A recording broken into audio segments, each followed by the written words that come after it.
All right, so let's implement our server now in C++. So I'm going to call this landmark monitor.cpp. Go ahead and create a main function. Well, we just need to set up some infrastructure for right now, so let's go ahead and do that. This creates our node. This is going to be a long-running server that just runs forever, and so that's what this ROS spin is that it's essentially an infinite loop that processes callbacks for service calls and also for publishers and subscribers. So this is kind of a bare bones empty node that does nothing. I'm going to go ahead and build this so that you'll notice that there's a lot of these error messages appearing in my Vim, and that's just because I'm using this plugin and it requires some additional data about the build. So let's go ahead and set up our build. So I'm in the CMake list. If we're going to use the messages that we created in earlier, we need to add that to our find package here. Good idea also is to uncomment this catkin depends and essentially put all the same dependencies that are up here in the catkin depends. You'll have to experiment a little bit to see. Sometimes it's necessary, sometimes it's not. We can go into more detail on what exactly this means, but for now, generally a good idea to just put the same things that are at the top of the file in here. Let's go ahead and create the executable now.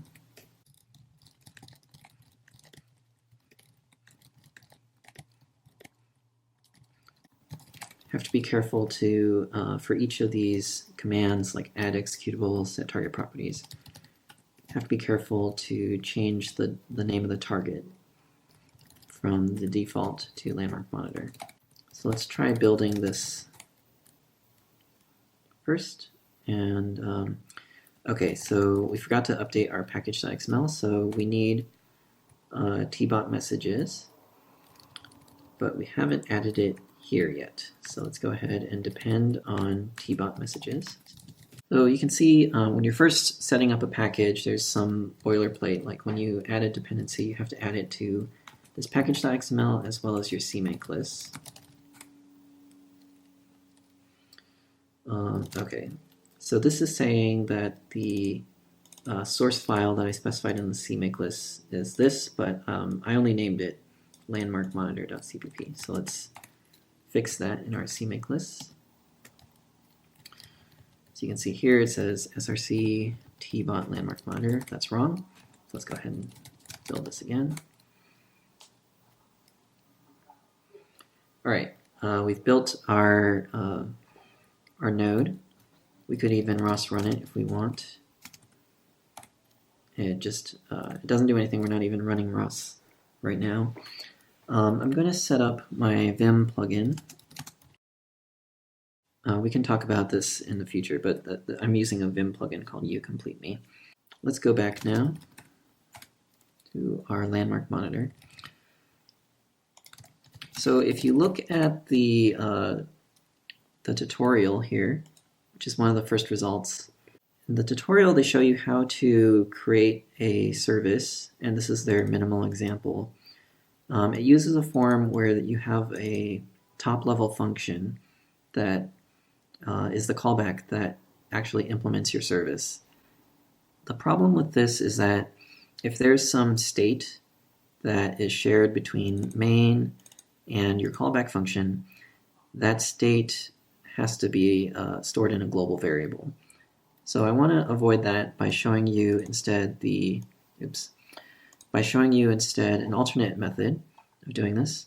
So this alternate method is detailed in this ROS CPP overview, which I think is a little more helpful. It's more detailed and shows you everything you need to know about calling and implementing services.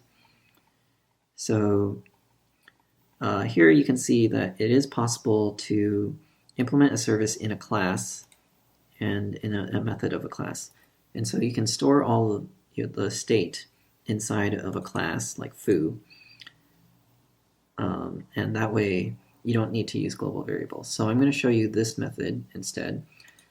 First, we still have a little bit of infrastructure to set up, so let's do that. Okay, so let's create the class method. So we'll have one for getClosest. So it needs to return a bool. And then it's going to take in a request reference, a reference to a request, and a reference to a response. So before we can do that, we're going to need to include the message, tbot messages, getClosest. Let's also do getDistance. Then here we can say tbot messages, getClosest, and then you can either do : request like this, or you can actually just do request without the : They refer to the same type, it's just an alias. And then similarly, you can do a response. So the bool is you should return true if the call succeeds and false if it fails. For right now, let's just put in a ROS info so that we know that it works. And let's do the same thing for getDistance. So we can get the request arguments by just saying request dot, and in this case, our service message has a name field, so that's what we're doing. And we're just printing it out. Next, we need to actually create our services and hook them up to these callbacks. So let's go ahead and do that now. Say ROS service server, and we'll do getClosest first. It's equal to node handle advertise service, then the name that you want to assign this service to. Next, a pointer to the callback function. So in this case, it's landmark monitor getClosest, and then a pointer to the instance of the class. So we haven't created an instance of the class yet, so let's do that. So we're going to create a landmark monitor here, and then we need to pass a pointer to that monitor. So this is how we hook up. This is how we hook it up.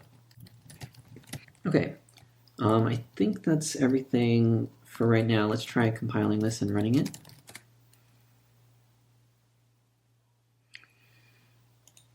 So let's run the Turtlebot simulation. Actually, we don't even need to run the simulator right now. So I'm not sure if I discussed this in a previous video, but I always like to run ROS core in its own window, its own tab, and just leave it alone. If you ROS launch something, it will create a ROS core if there's no ROS core already running. But that's problematic because then if you, let's say you run some other thing, like ROS run something, and then you shut down this ROS launch here because there's some sort of bug or something seg faults, then your entire ROS system breaks down because the ROS core will get shut down as well. So I just like to leave ROS core running by itself and just never touch it. We actually don't need to run the simulator right now, so I'll just skip that. Say ROS run, and then our service, tbot, landmark monitor. Let's see if we can make this window a little smaller.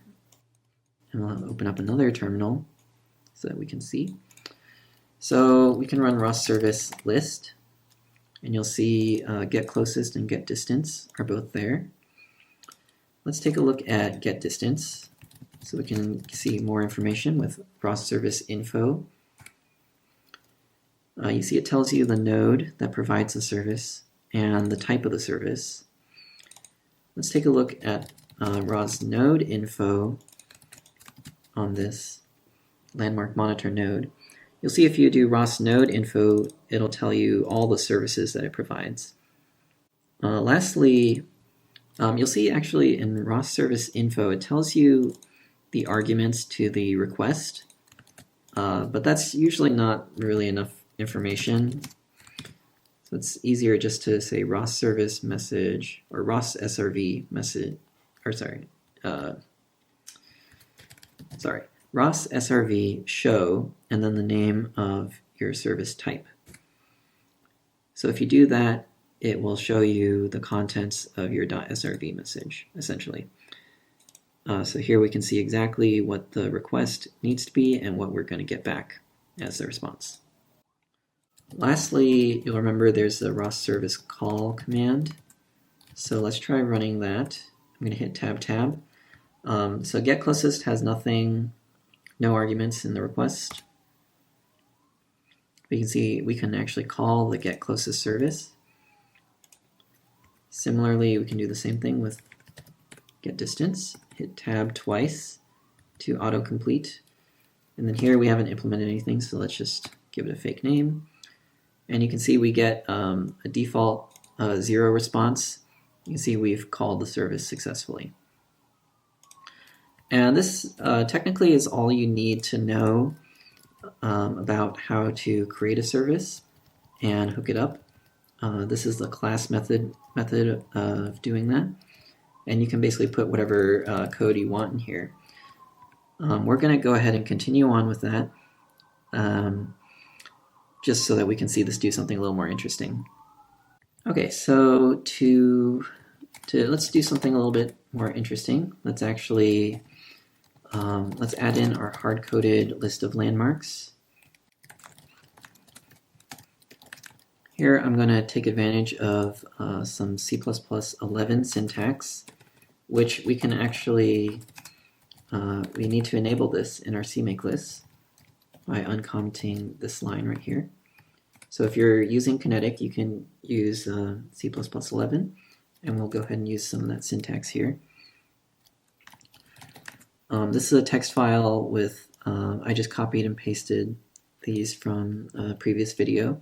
These are the landmark locations that we determined.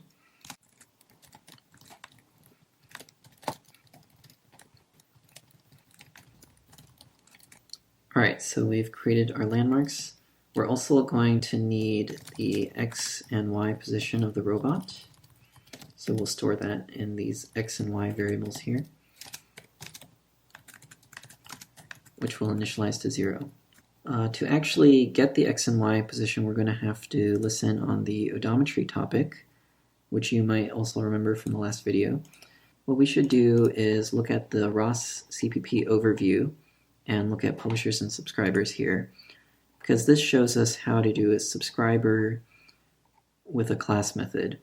So again, the tutorial will not use the class method version of this, but we want to do that so that we can have the callback be inside our landmark monitor. So the signature is void, and we'll call it odom callback. And then I happen to already know that it's, let's just take a look. If we look at the odometry topic, we're not running the simulator. So let's go ahead and do that. All right, so if we look at the odom topic, it's of type nav messages odometry. You can also just take a look at a sample message of this. So the position will be in pose.pose.position and then X and Y, and it starts out at 0, 0, 0. So we know it's a nav messages odometry, so let's go ahead and include that.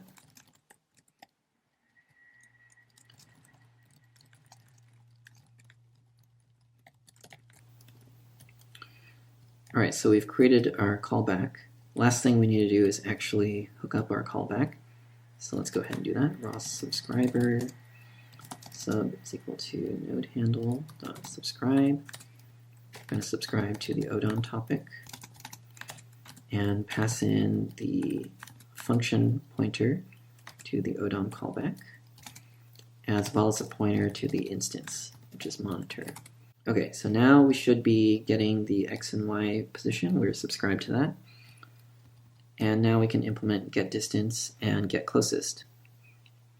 So the algorithm is very simple. Let's do get distance first. Here we're just going to look up the landmark position and return the Euclidean distance to that landmark. First, we'll check if the landmark even exists. And we'll return false if this fails, basically. Otherwise, we know the landmark exists. To return the response, we just need to modify the response variable by saying response.distance is equal to, and then we'll just type in the Euclidean distance formula. Let's also include math.h, just to make sure we have square root. Okay, so now we're just returning the distance, and then we return true or false to say whether the call succeeded. Let's do get closest. Get closest, we're just going to iterate through all of our landmarks and compute the closest distance.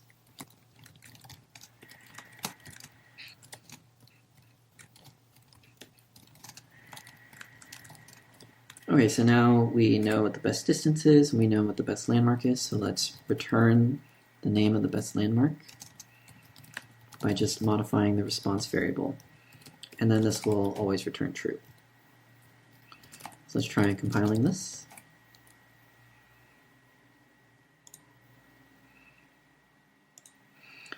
All right. Let's go ahead and restart our landmark monitor. Let's take a look at Gazebo. I believe the bookshelf landmark is around here, so it looks like it's closest to the bookshelf. I think the cube one is around here.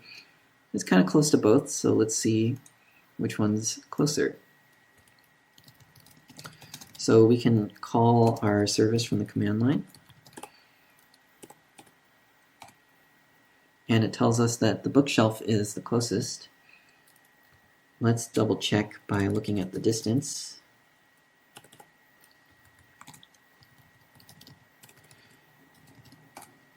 Tells us that the distance is half a meter. Let's try this with the cube. It says the cube is 1 meter away, so the bookshelf is closer.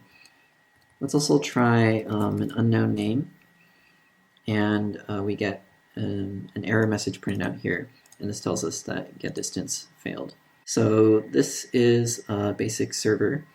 Oh, actually, let's try driving the robot around a little bit. So let's do ROS launch Turtlebot teleop keyboard teleop.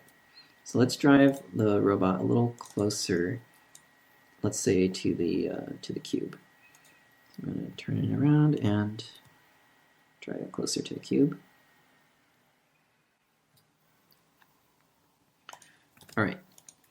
So let's try running these commands again. Let's try and get closest. So now it says the cube is the closest. Let's get the distance to the bookshelf. Now the distance to the bookshelf is increased to 1.5. And distance to the cube is only 22 centimeters.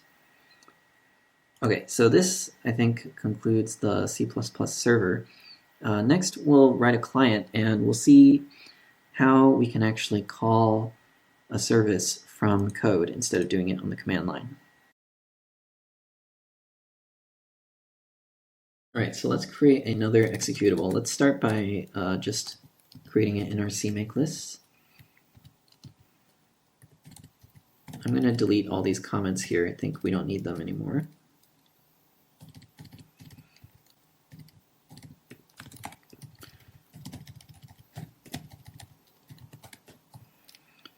And we'll just call it landmark client. I think I can get away with just doing a find and replace here. Just take a quick look. It's probably fine. Okay. So now let's create landmark client.cpp. So what we'll make this client do is just, it'll just print out the closest landmark. So maybe it's a cube, and then it'll print out the distance to each one. So something like this, in no particular order. And that way we don't have to run all the service calls ourselves. We'll just see everything printed out nicely for us. Here we don't need to do a ROS spin, because this is just going to be a simple utility that prints out all the answers and then exits. ROS spin is only necessary when you want to create a node that sort of just lasts forever. So we're going to delete that. Let's take a look at how to call a service. If you look at the tutorial here, it uses one particular way of doing this, which is that you create the service message type, and this is just a general type. So in our case, this would be called get closest or get distance. And then it has two fields inside of it called request and response. And that's perfectly fine, but I prefer a slightly different method. Okay, well, one area where it should exist is in the API client documentation. So this is actually the generated code level documentation for the service client. And as you can see, there are actually 3 different overloads for the call function. And this is the version that they use in the tutorial, but I kind of prefer this one just stylistically. So what this means is that you pass in the request and the response separately instead of having those two be part of a single object. So we'll see what that looks like. So first, let's create a service client. We need to supply a template parameter, which is the type of the service. So let's do get closest and distance. And then we need the name of the service. Now to call the service, we just need to say client.call, and then we're referring back to these overloads here. We're going to use the request and response version. So first we'll create a request, get closest request, and a response. Now in this case, get closest doesn't take in any parameters, so there's no, see I have no auto completions for it. So we just leave that empty, and then the response message will get filled here.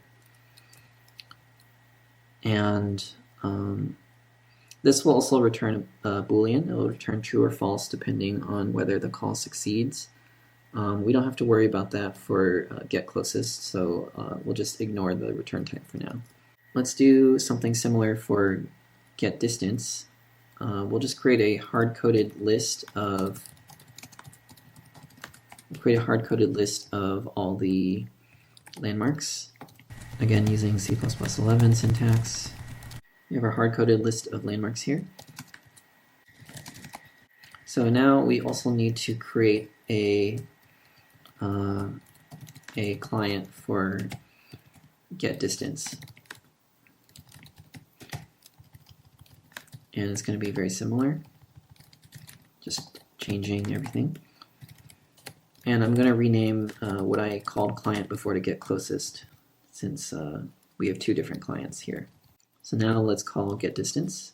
I will copy and paste this though, and just change closest to distance. Now we need to fill out our request. So our distance request dot name will be equal to the name of the landmark that we're providing. And then we're going to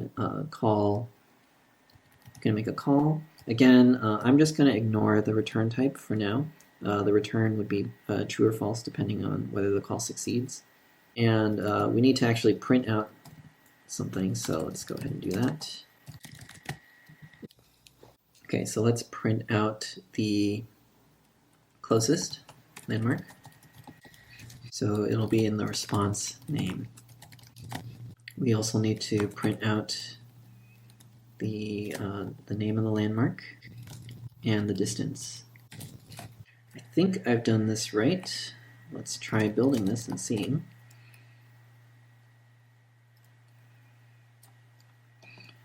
Alright, so at least it builds. So let's go ahead and restart this. And let's try running this. So it's going to be called tbot landmark client, you can see we have our two executables now. So this tells us the cube is at 0.22, bookshelf is at 1.5, so these are the same numbers that we saw before. And I think it looks reasonable. So that's how you can create a C++ client. It's very, very simple, as you can see. The other thing I wanted to show you is, again, if you look in this code API documentation, you'll see there's a waitForExistence function, and this is very useful. So basically what happens is, if I don't run the landmark server at all, and then I try to run the client, it's going to fail. And in this case, we didn't even add any error checking, but we could add some error checking, and then we'll see that it fails. So maybe we should add some error checking after all. Let's just do it on this one for right now so that we can, just for illustration purposes. So you'll see that the call fails. So waitForExistence is pretty helpful, because what happens is that you might launch the server and the client at roughly the same time, and maybe the client comes up just slightly before the server and it tries to call the server and nothing happens. So waitForExistence is a useful way to synchronize this. So let's try get closest.waitForExistence, and then it also takes in a possible timeout, so you can wait forever if you want, or you can just wait for a short amount of time. I prefer to just wait for some amount of time, whatever you think is reasonable. And if it fails, so we'll actually add a check here. We'll actually just exit the program, and we'll exit if that fails. So we'll do something similar here. Let's go ahead and reduce this time to 5 seconds so we don't have to wait so long. Okay, so to make this work, I had to wait for the simulated time. When you work on real robots, you never have to do something like this. But for some reason I find with simulations, sometimes you have to add a line of code like this to your program. But you can see it waits 5 seconds. And then after 5 seconds it fails. If during that 5 seconds we go ahead and run the server, then it immediately calls the service. So waitForExistence is a very handy thing. You should definitely include it whenever you use a server. So I think, oh yeah, just one note. So we haven't written the Python version yet. I'm doing the C++ version first. But when you do write a Python client and server, just keep in mind that the languages don't have to match. So you can use a C++ client with a Python server, or a Python client with a C++ server. That's one of the main reasons why you'd create a service, is to create this interoperability between C++ and Python code. So with that, I'm going to switch over to implementing the server and client in Python. And if you're not interested in that, you can just skip that video. Thanks very much.